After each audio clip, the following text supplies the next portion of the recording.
You, John Fitzgerald Kennedy, do solemnly swear I, John Fitzgerald Kennedy, do solemnly swear that you will faithfully execute the office of President of the United States that I will faithfully execute the office of President of the United States and will, to the best of your ability, and will, to the best of my ability, preserve, protect, and defend the Constitution of the United States. preserve, protect, and defend the Constitution of the United States. So help you God.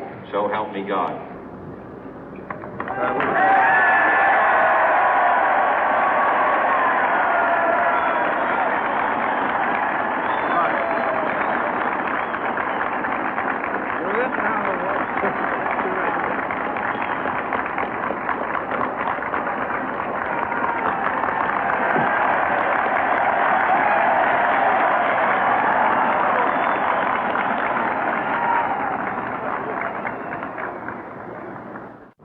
Vice President Johnson, Mr. Speaker, Mr. Chief Justice, President Eisenhower, Vice President Nixon, President Truman, Reverend clergy, fellow citizens.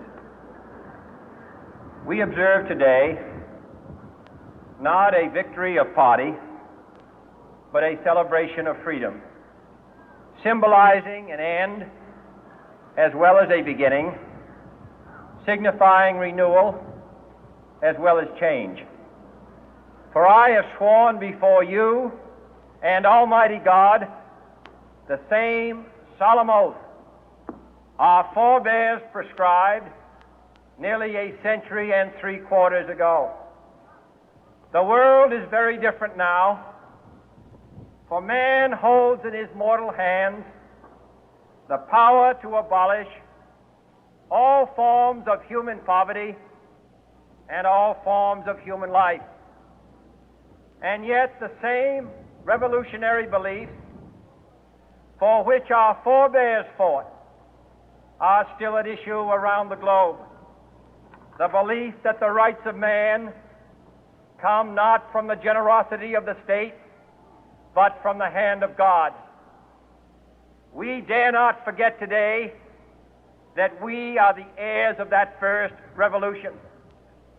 Let the word go forth from this time and place to friend and foe alike that the torch has been passed to a new generation of Americans born in this century, tempered by war, disciplined by a hard and bitter peace, proud of our ancient heritage, and unwilling to witness or permit the slow undoing of those human rights to which this nation has always been committed and to which we are committed today at home and around the world.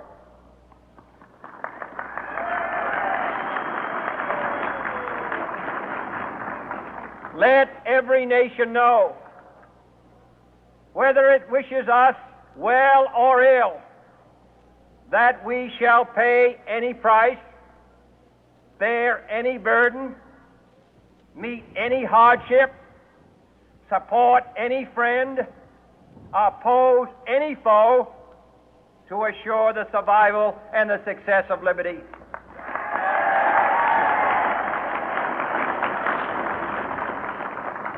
This much we pledge and more. To those old allies whose cultural and spiritual origins we share, we pledge the loyalty of faithful friends. United, there is little we cannot do in a host of cooperative ventures. Divided, there is little we can do, for we dare not meet a powerful challenge at odds and split asunder. To those new states whom we welcome to the ranks of the free, we pledge our word that one form of colonial control shall not have passed away, merely to be replaced by a far more iron tyranny. We shall not always expect to find them supporting our view, but we shall always hope to find them strongly supporting their own freedom, and to remember that in the past, those who foolishly sought power by riding the back of the tiger ended up inside.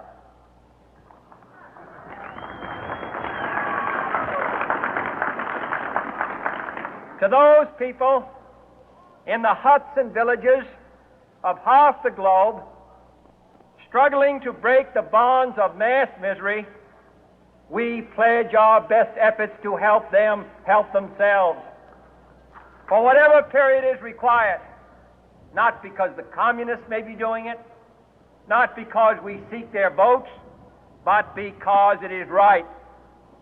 If a free society cannot help the many who are poor, it cannot save the few who are rich.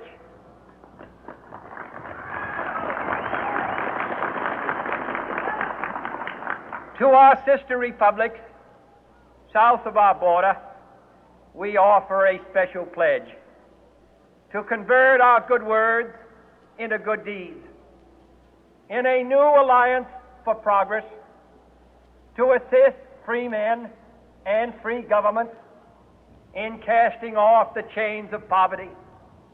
But this peaceful revolution of hope cannot become the prey of hostile powers. Let all our neighbors know that we shall join with them to oppose aggression or subversion anywhere in the Americas. And let every other power know that this hemisphere intends to remain the master of its own house.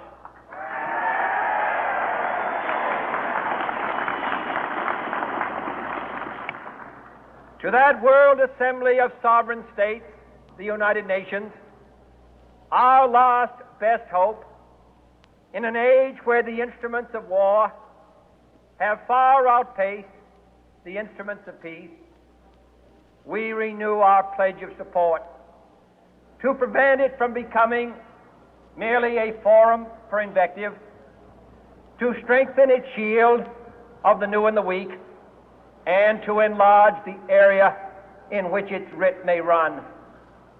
Finally, to those nations who would make themselves our adversary, we offer not a pledge, but a request that both sides begin anew the quest for peace.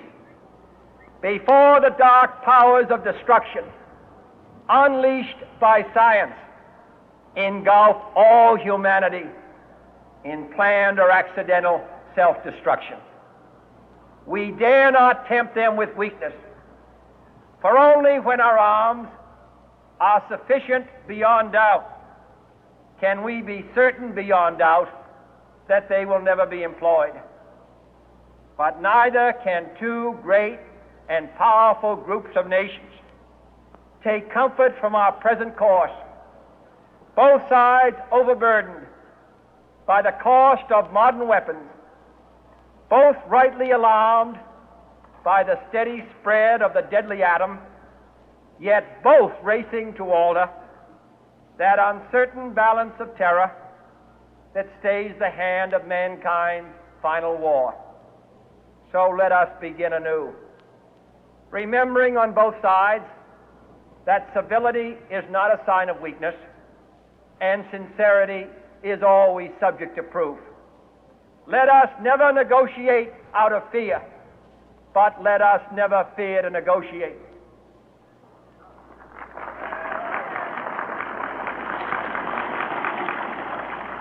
Let both sides explore what problems unite us, instead of belaboring those problems which divide us.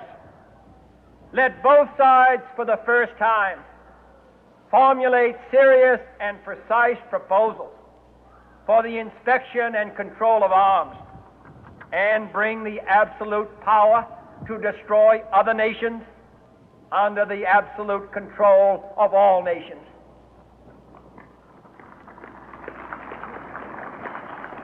Let both sides seek to invoke the wonders of science instead of its terrors.